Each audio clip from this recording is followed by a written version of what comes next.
Queridas, amados e amadas, tudo bem com vocês? Quem fala é com vocês novamente, tá? Professor Tijobak, professor de História, né? Óbvio, reconhece pelo nome, pela cara, por tudo, mas a gente acaba tendo que se apresentar sempre, né? Mas é até uma medida um tanto quanto desnecessária, né? Visto que é mais do que acostumado a ver a minha cara por aí. Mas enfim, na nossa última aula, a gente falou sobre a formação da República Oligárquica dentro do Brasil, né? E falamos aí, na verdade, da República da Espada, né? O governo tanto do Marechal Deodoro da Fonseca quanto do governo do Marechal Floriano Peixoto, responsáveis por consolidar no Brasil a República. Uma república que se manteve aí, pelo menos até hoje, né? Pode ser que em algum momento ela venha a cair, mas até hoje ainda somos um Estado republicano, né? O Estado republicano começou a se construir lá no dia 15 de novembro de 1889. Num primeiro momento, a gente fala República da Espada, porque os nossos dois primeiros presidentes foram generais, né, heróis da Guerra do Paraguai, como o Marechal Deodoro da Fonseca e o Marechal Floriano Peixoto.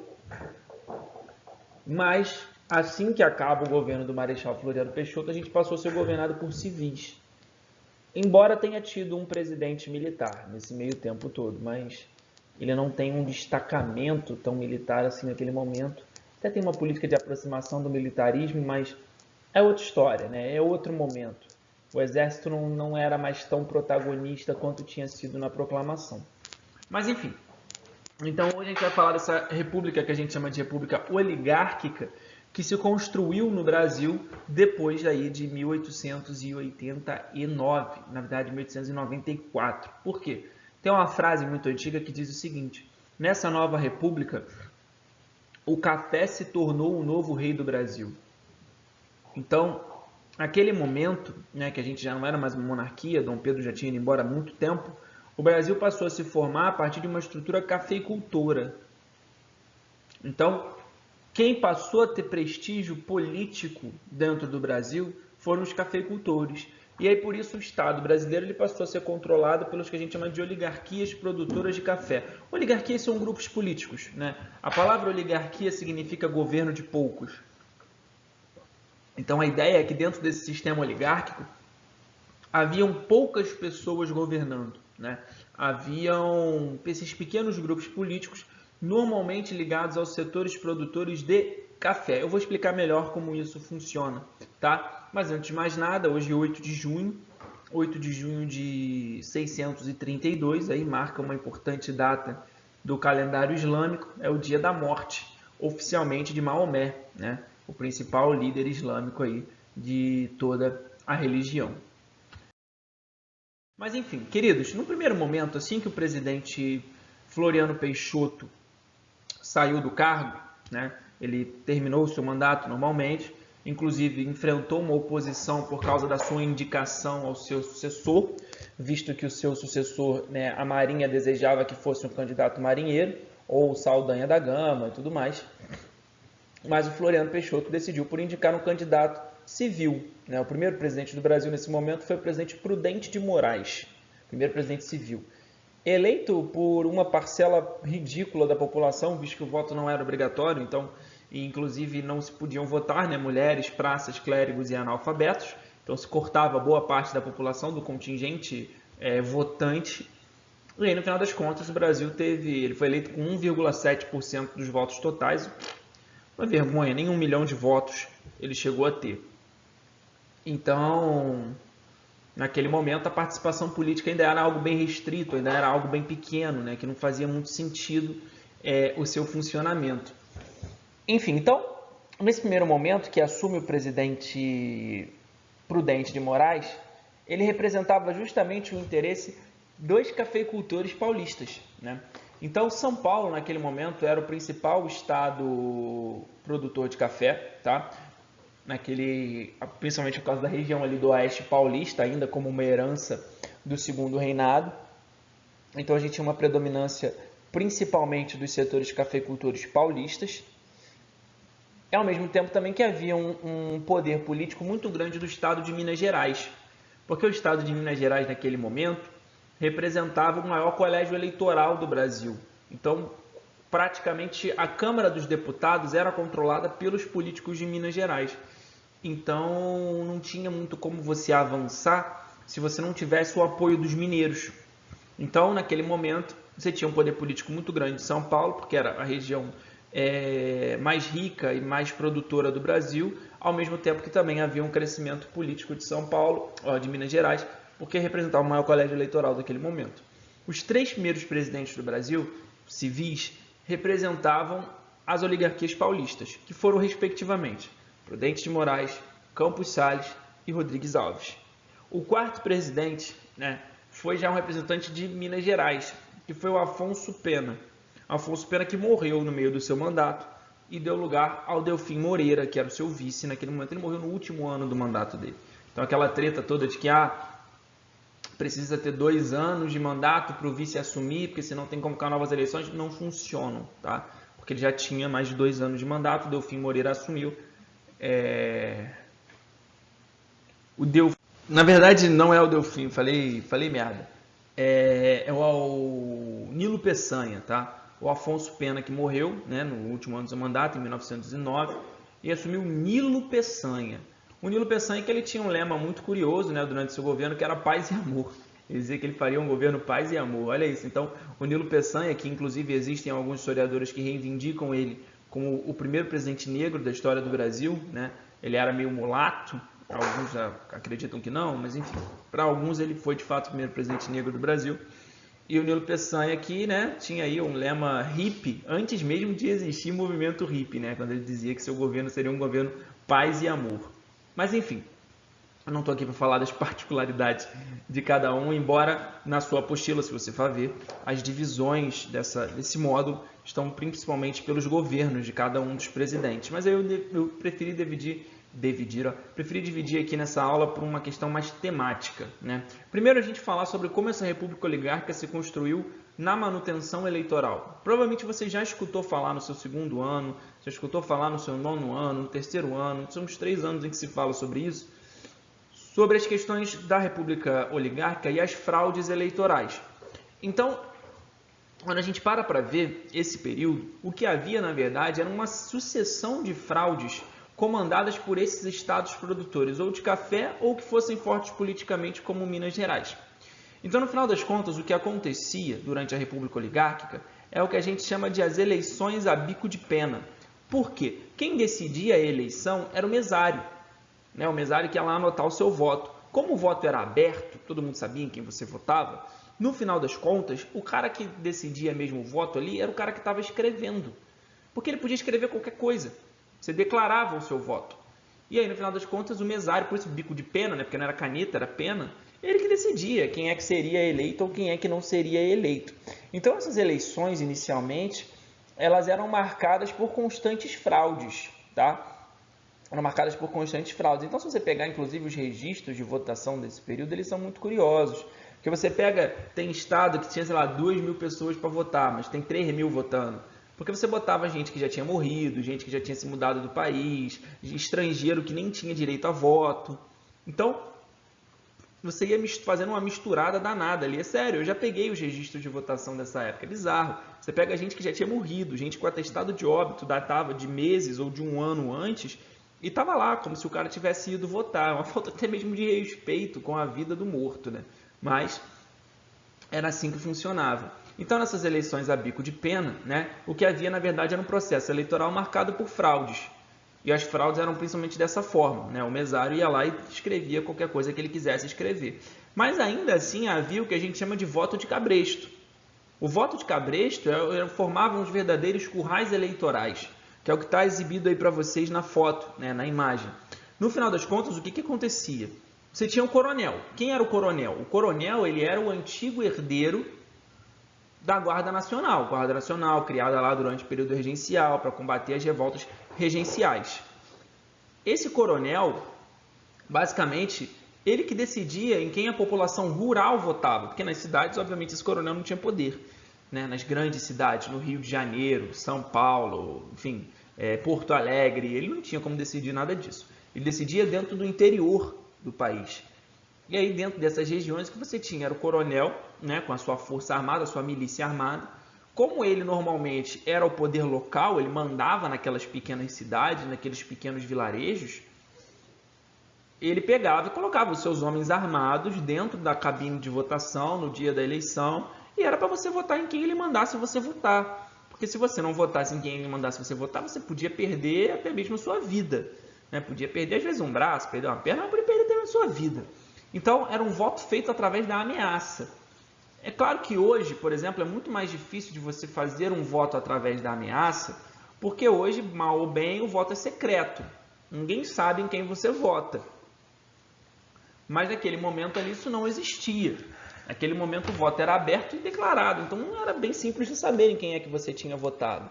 Então os coronéis faziam essas eleições marcadas por esse sistema que a gente chama carinhosamente... Peraí, é o cachorro. Que a gente chama carinhosamente de voto de cabresto, né?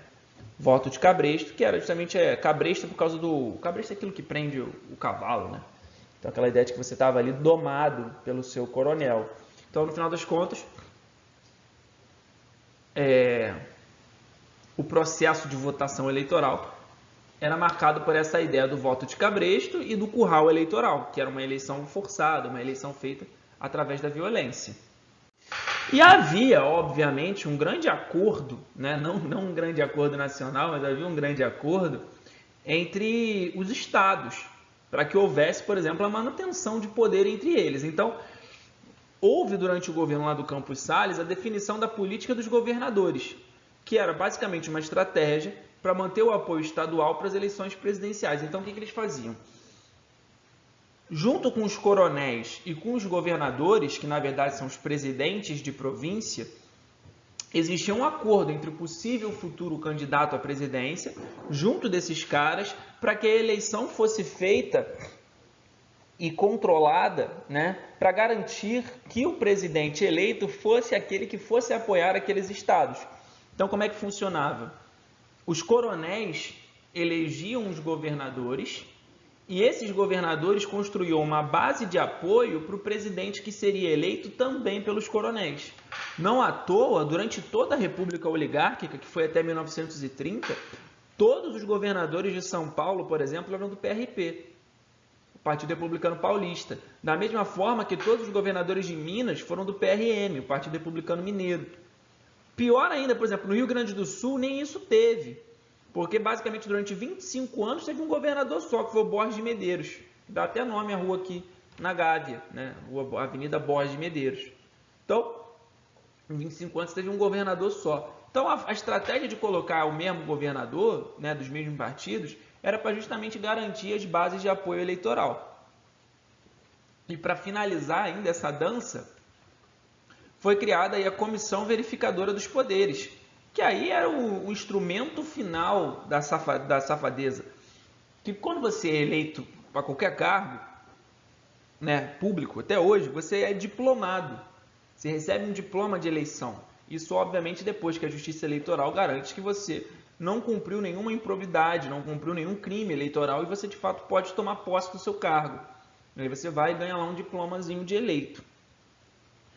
Só que nesse momento aqui, como é que funcionava isso? O governo criou uma comissão, essa comissão que definiria quem seria ou não diplomado. Só que essa comissão era formada pelos 5 deputados mais antigos da casa. Resumindo, era uma comissão que era a base de apoio do governo federal. Então, essa comissão que definia quem seria ou não eleito. No final de contas, você podia até ser eleito, mas se a comissão decidisse que você não tinha direito, que você tinha fraudado as eleições, você não era diplomado e você não tomava posse. Mas é aquilo. E aquilo era simplesmente para impedir que a oposição ganhasse força. Então, se você fosse um candidato da oposição, se você fosse um candidato que fosse fazer barulho frente às oligarquias produtoras de café, aí a comissão ia lá e falava, ah, não, isso aqui fraudou, não pode. A verdade é que você nem tinha nem fraudado. Mas se eles falassem que você tinha fraudado, você não recebia o seu diploma e você não podia assumir o seu próprio cargo, o cargo para o qual você havia sido eleito. Então, no final das contas, eram mecanismos que você fazia de controle para justamente evitar que a oposição ganhasse prestígio político e para justamente evitar qualquer tipo de oposição, né? Evitar isso. Então, quando você tinha a Câmara dos Deputados dominada pelas oligarquias produtoras de café, o Senado dominado pelas oligarquias produtoras de café, a Presidência da República, os governos de Estado, e simplesmente essas eleições eram todas feitas através do quê? Abrigo de pena, ou seja, através de fraudes. Essas eleições eram assim feitas, obviamente, isso tem que ter algum tipo de objetivo, para manter as políticas de valorização do café, né? Naquele momento, o café aí é o nosso principal produto de exportação, nosso principal gerador de riquezas, era entendido como o rei do Brasil. Até porque é uma situação bem trabalhosa, né, de você parar para pensar. O cara frauda as eleições, faz toda uma estratégia de controle. Isso tudo a custo de quê? Né? Para que isso tudo? Né? Para que essas oligarquias tinham esse interesse tão grande em exercer um controle sobre a política brasileira? Obviamente era para manter algum tipo de privilégio que eles tinham, né? E o principal privilégio que eles buscavam eram justamente os privilégios do café, né? O café que havia se tornado um produto tão importante dentro do Brasil e, portanto, era necessário que ele sempre estivesse valorizado, né? Qualquer sinal de desvalorização do café, obviamente esses oligarcas já entravam aí de cara para impedir isso de acontecer.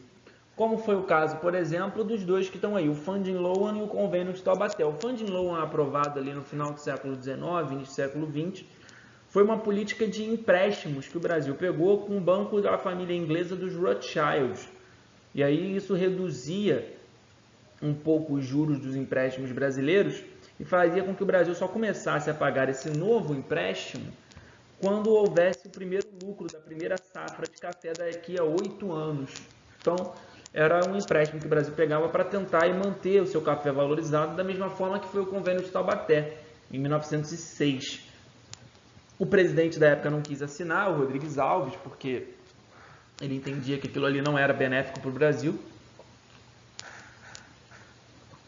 Mas o governo acabou assinando, os governos estaduais também. E aí, como é que funcionava? Para você manter o café valorizado no mercado internacional, é necessário que haja um valor X. Se você tiver menos que isso, você não consegue vender tanto. E se você tiver mais do que aquele valor, desvaloriza, porque você tem mais oferta, então a procura também vai diminuir. Então, no final das contas, você tem que ter um valor certinho, não pode ter a mais nem a menos. Só que naquele momento, como o café era o produto mais rentável do Brasil, todo mundo queria produzir, todo mundo queria vender café. Então acaba a gente sofrendo uma crise de superprodução, que a gente passou a ter mais gente fazendo café do que era necessário. E aí foi necessário para o governo, naquele momento, corrigir isso. Como é que o governo corrigiu isso? O Convênio de Taubaté. Então o governo federal, está até aí na chat para vocês, ó, os oligarcas aqui, ó, sugando o caixa da União, né? A ideia era que cada vez que o café ficasse em superprodução, o governo compraria o café excedente para justamente evitar a queda do preço. Então é uma forma de você manter o café valorizado. Mas enfim, houveram produções de outros produtos também, óbvio que não foram só café, embora ele fosse o principal, mas houve cacau no Maranhão e houve a questão da borracha também no norte, né? Porque a partir do momento que o Goodyear, o dono de fato, o nome que dá nome à empresa de pneus, Goodyear, descobriu a estratégia de vulcanização do pneu, ficou muito mais necessário que você tivesse borracha para produzir de fato pneus no mercado de automóveis que crescia. E aqui na região que a gente chama hoje de Acre, ali vivia né, a segunda maior reserva de látex do mundo. Só que aquela região ali era domínio da Bolívia. Mas existia uma parte que também ficava na Amazônia brasileira. Mas o Brasil, naquele momento, não tinha posse da maior parte do território, mas mesmo assim os seringueiros brasileiros invadiam a região boliviana, o que obviamente gerava um conflito com os seringueiros bolivianos. Resultado disso, o governo teve que intervir. E a borracha naquele momento de fato era um produto muito rentável e isso justificava. O governo brasileiro assinou junto à Bolívia o Tratado de Petrópolis. A Bolívia não tinha saída para o mar, ela tinha perdido numa guerra anterior com o Chile.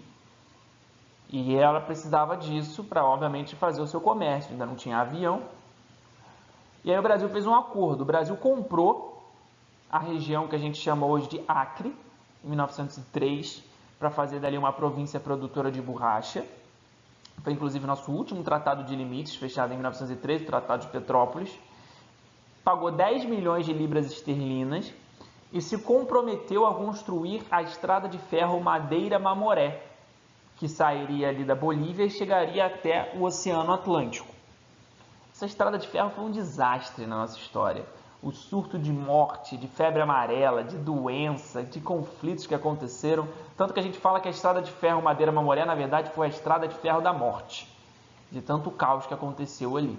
Mas, de qualquer forma, a gente comprou o Acre, embora o surto da borracha tenha durado pouco tempo.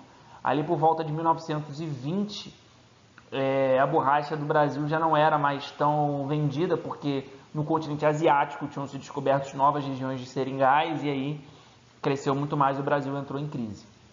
Mas ainda assim o café se manteve valorizado durante muito tempo, pelo menos até 1929, ali quando veio a crise, mas aí foi uma crise mundial, não tinha o que fazer. Mas o café ainda assim se mantinha valorizado dentro do Brasil. Então, no final das contas, todo aquele esforço para fraudar as eleições, para controlar a política do Brasil naquele momento, era justamente para isso, para manter aí o café valorizado. Mas nem tudo na vida são flores, né? Em alguns momentos podem até ser flores, mas podem ser flores com espinhos, né? Podem ser flores não tão cheirosas quanto vocês pensam que de fato elas sejam. E aí, embora esse primeiro momento da República Oligárquica, embora ele tenha sido, de certa forma, um crescimento econômico, né, a reviravolta, né, daquela crise que a gente passava do encilhamento, então a gente voltando a crescer, principalmente na política do café, houveram algumas revoltas também sociais, né, tanto no campo quanto nas cidades. Nesse primeiro módulo, como fala só até o governo do presidente Nilo Peçanha, a gente só vai falar de duas revoltas, a Guerra de Canudos e a Revolta da Vacina. No próximo módulo, como já avança, a gente fala da Chibata, do Contestado e dessas outras revoltas que aconteceram no Brasil nesse momento. Mas, enfim, a questão de Canudos, que aconteceu lá no governo do presidente Prudente de Moraes, né, entre 1896 e 1897, devem ter ouvido falar alguma vez dessa revolta, né? Foi uma reação à pobreza do sertão nordestino, porque aquela região ali, Canudos, é uma região da Bahia, tá? Recebe esse nome por causa de uma planta que você tem ali, que a planta você faz de fato um canudinho. E aí naquela região ali surgiu a figura de um monge, né, o Antônio Conselheiro. O Antônio Conselheiro, ele percorria as cidades da Bahia discursando contra o autoritarismo e contra a violência que a população sertaneja sofria. E aí por isso ele se apropriou do Arraial de Belo Monte, tá? Que depois acabou se chamando aí, quer dizer, na verdade o Arraial de Canudos, que é uma fazenda gigantesca, na época era improdutiva, que depois passou a se chamar Arraial de Belo Monte. E ali ele começou a formar uma comunidade sertaneja para aqueles que desejassem fugir do poder dos coronéis. E aí naquela região, tudo que era produzido era dividido igualmente entre a população. Então todos os habitantes ali de Canudos, né, de Belo Monte, eles tinham direito à divisão igualitária de tudo aquilo que era produzido na região. Mas é aquilo, no final das contas, o que havia... Por que o governo se incomodou tanto com aquilo? Se incomodou principalmente por ser uma revolta de pobre, né, um monte de pobre junto que questionava o poder dos coronéis, mas também pela questão do aparente monarquismo do Antônio Conselheiro. O Antônio Conselheiro ele era um sebastianista, né? Sebastianismo é aquela vertente religiosa que se inspirava ainda no antigo Dom Sebastião, né? O rei de Portugal, que morreu na Batalha de Alcácer Quibir em 1578 e aí deu origem à União Ibérica, lá em 1580. E aí muita gente acreditava que o corpo do rei, que nunca foi encontrado, um dia voltaria e guiaria Portugal. Então ele era um sebastianista, ele tinha essa questão religiosa, salvacionista, de achar que ele estava ali salvando o mundo, que Dom Sebastião o guiava e voltaria para salvar todo mundo. Então por isso, por ter essa vertente religiosa tão forte, ele se posicionava contra a República, porque a República ela havia declarado o Brasil como um Estado laico, ou seja, um Estado sem religião, diferente da monarquia, no qual o Brasil era um Estado católico. Agora que o Brasil se tornava um Estado sem religião, que o Brasil se tornava um Estado diferente daquele que era antes, o Antônio Conselheiro discursava contra isso. Resultado dessa situação toda, isso levou a uma insatisfação do governo com o Antônio Conselheiro, porque na imagem deles, ali ele divulgava teses anti-republicanas. Ali ele defenderia a monarquia, argumentando que a monarquia, como era católica, era melhor porque era mais próxima de Deus. E o governo enviou 3 incursões militares, né, para Canudos, para justamente controlar e acabar com a revolta. O Antônio Conselheiro morreu na segunda investida militar. Foi uma loucura, né? Uma das maiores violências do Estado brasileiro, que está retratada nesse livro aqui, Os Sertões, do Euclides da Cunha, que na época militar, mas trabalhando como jornalista, foi lá para cobrir tudo que estava acontecendo na Guerra de Canudos. E virou um clássico da literatura brasileira, né? Os Sertões. Euclides da Cunha, que foi um importante escritor brasileiro daquela época, mas acabou ficando conhecido aí por esse trabalho só. O livro é um pouco complicado de você ler, de fato. No começo ele faz uma descrição do sertão nordestino, que você parece que aquilo ali tem 1.700 páginas, que aquilo nunca acaba. Mas depois melhora, né? E você vê toda a crueldade, toda a violência que o Estado brasileiro cometeu contra Canudos, né?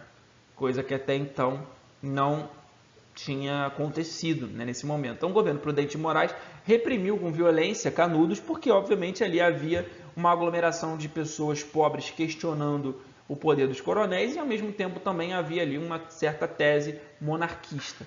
Muita gente acredita ao Antônio Conselheiro o fato dele ser messiânico, dele se autoproclamar um messias, o que não é verdade, tá? O Antônio Conselheiro não se proclamava messias de nada. Quem se proclamava messias e que a população deveria seguir era o José Maria, no Contestado, que foi no Rio Grande do Sul. É outra história. O Antônio Conselheiro não fazia isso. Ele não tinha essa ideia de que ele era o messias que guiava a população naquele momento, não. Já nas cidades, a grande revolta desse período aconteceu em 1904, né, na chamada Revolta da Vacina, que aconteceu durante a administração do presidente Rodrigues Alves. Naquele momento, o Rodrigues Alves ele percebeu que a sua capital, que era o Rio de Janeiro, era uma capital muito suja, uma capital com uma proliferação enorme de doenças. No Rio de Janeiro você tinha casos de varíola, peste bubônica, febre amarela. Então o Rio de Janeiro era uma região muito complicada, os portos muito sujos, uma população pobre que vivia no centro das cidades ali.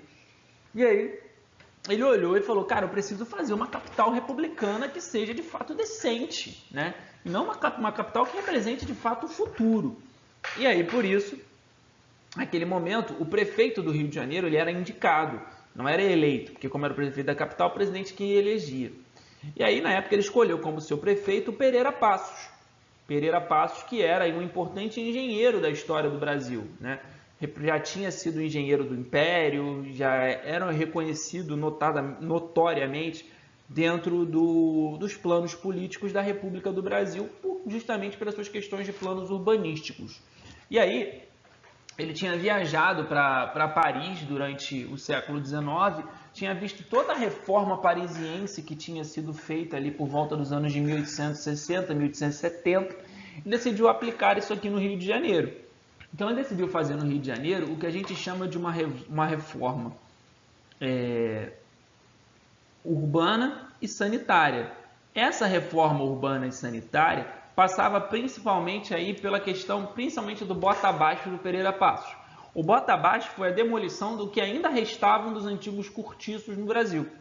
Cortiços eram basicamente habitações coletivas, onde morava a população pobre da cidade.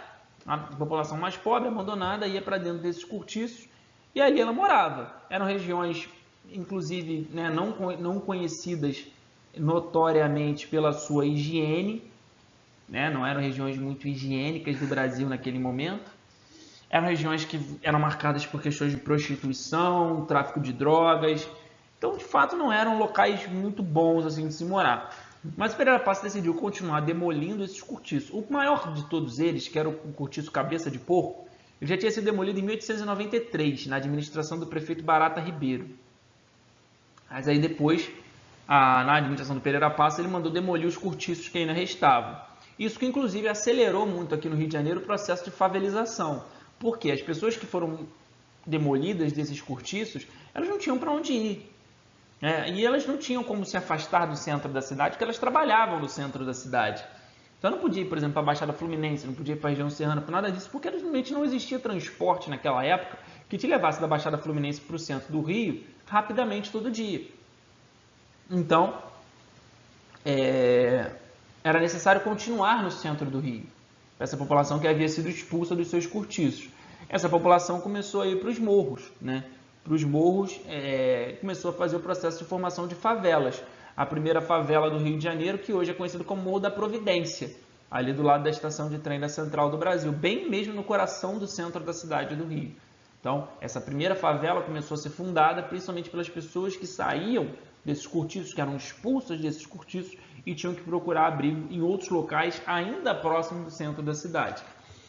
É óbvio que a reforma, naquele momento, inspirada no modelo parisiense, a reforma seguia todo um modelo europeu, Esse modelo europeu, que naquela época o Rio de Janeiro sofria uma pressão muito grande para fazer, por parte da imprensa, por parte dos políticos, porque Buenos Aires tinha feito, O centro de Buenos Aires já tinha passado por toda uma reforma inspirada em Paris. Tanto que o João do Rio, que era um cronista muito famoso do Brasil nesse momento, ele dizia que da noite para o dia, o Rio de Janeiro estava tal qual Buenos Aires, que era o esforço esvoaçante de ser Paris.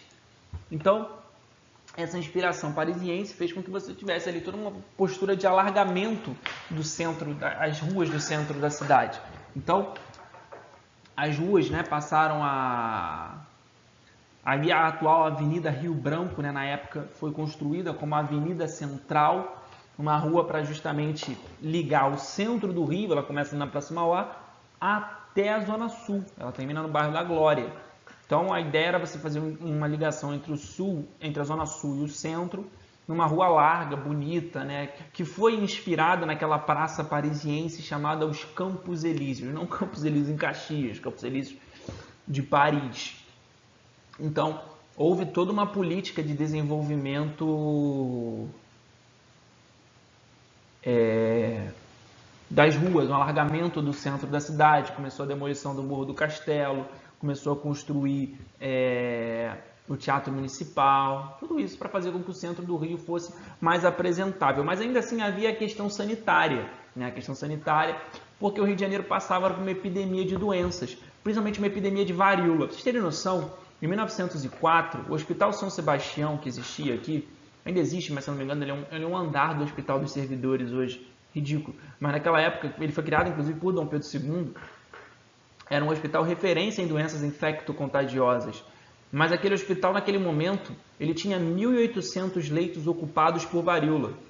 Só um hospital tinha 1.800 leitos ocupados por pessoas vítimas de varíola. Resultado disso, na época, o Pereira Passos chamou Oswaldo Cruz, um médico sanitarista, e falou: cara, preciso limpar a cidade, preciso acabar com essas doenças, como é que eu faço? Ele falou: meu irmão, vacinando. Porque a vacina já era obrigatória contra a varíola no Brasil desde 1837 para crianças e 1846 para adultos. Mas não era produzida em escala industrial, só passou a ser produzida em escala industrial em 1884. Mas mesmo assim, como não havia uma política de conscientização, a maioria das pessoas não se vacinavam. Ele falou: meu irmão, tem que vacinar as pessoas. Ah, vamos conscientizar? Demora muito tempo, tem que vacinar obrigatoriamente. Como é que a gente vai vacinar obrigatoriamente? A gente vai nas casas delas e vai vacinar as pessoas. E aí começaram a haver uma série de medidas de restrição à cidadania dessas pessoas. Então, caso você não tivesse o seu certificado de vacina, você não podia tirar certificado de nascimento, você não podia basicamente fazer nenhuma operação de cartório.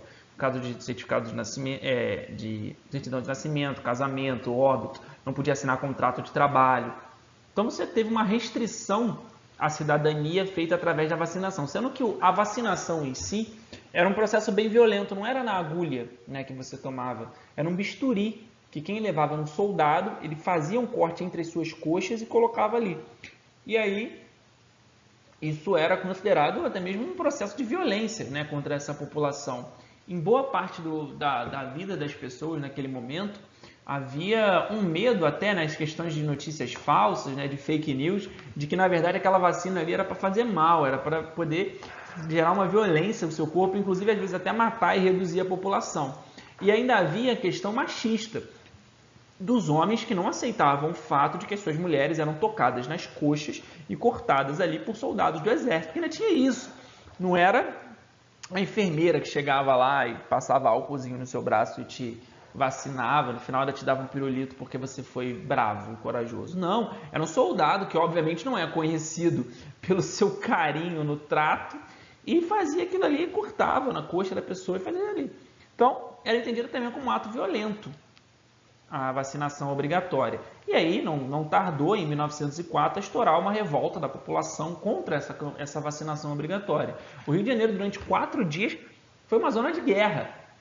Uma zona de guerra por aquela população que não queria, obviamente, aceitar a vacinação que havia se tornado obrigatória sobre elas. E aí a população se manifestou, se rebelou. Alguns, inclusive, acreditam que a oposição ao presidente Rodrigues Alves tenha fortalecido, né, essa sensação de revolta da população. Mas, de qualquer forma, a gente está falando de uma revolta, o seguinte, uma cidade que foi marcada pela pobreza, pela exclusão social e pelo desemprego. Então, uma população que já tinha sua cidadania limitada, né, teve ainda mais com o processo de vacinação obrigatória, a questão lá de não poder fazer nenhuma operação no cartório. Então, a sua cidadania ficou ainda mais restrita. E ainda havia essa questão da violência que a vacina era feita, a falta de informações sobre a vacina, que você não tinha muito, e ainda uma pressão da oposição ao Rodrigues Alves. E a população decidiu se revoltar contra isso, e durante 4 dias o Rio de Janeiro foi uma zona de guerra, até que o Rodrigues Alves, então, o Pereira Passos suspendeu a vacinação obrigatória, e o Rio de Janeiro passou por outro surto de varíola, porque a população percebeu o erro uns anos mais tarde e aí a campanha de vacinação, de conscientização continuou. E desde os anos 70 o Brasil não tem nenhum caso de varíola. Então a doença é considerada erradicada aqui. Mas enfim, a manifestação da população aconteceu por quê? Primeiro, por uma limitação da cidadania e por uma falta de informações sobre o ato da vacina e até mesmo a violência e a truculência sobre o que aquilo ali era feito. Então, querido, só para concluir, né? Os primeiros anos dessa república oligárquica no Brasil foram marcados por quê? Foram marcados por novas políticas de valorização do café. Essas novas políticas de valorização do café eram feitas pelos grandes empresários cafeicultores que estavam controlando o Estado brasileiro. E controlavam o Estado brasileiro através do quê? Das fraudes eleitorais, do voto de cabresto e dos currais eleitorais. E no final das contas se mantiveram assim por 36 anos. Mas ainda assim, durante esses 36 anos, não houve nenhum tipo de política de ascensão social, né? No final das contas, a população mais pobre continuou excluída, continuou esquecida, o que não impediu ela de se revoltar. A gente viu aqui 2 revoltas populares, mas ainda tem mais algumas que a gente vai falar mais para frente. O que aconteceu? Em 1910, só para terminar, o caos reinou. Por quê? O presidente eleito não foi nem de São Paulo nem de Minas, foi o Marechal Hermes da Fonseca, sobrinho do Deodoro da Fonseca. Ele foi eleito numa campanha de oposição a São Paulo e Minas. Foi eleito pelo Rio Grande do Sul. Isso muda para sempre os rumos da política do Brasil nesse momento. Por quê? Depois do mandato do Hermes da Fonseca e de toda a campanha que ele fez, política de salvações, que a gente vai falar mais para frente, para afastar os cafeicultores perceberam a ameaça que sofriam. E aí, em 1913, fixaram um Pacto de Ouro Fino, que foi justamente um acordo pela alternância de poder entre os estados de São Paulo e Minas. Mas esse é assunto para a nossa próxima aula. Tranquilo? Então, queridos, espero ter ajudado vocês, espero que vocês possam ter entendido e a gente se vê na próxima. Valeu? Beijos!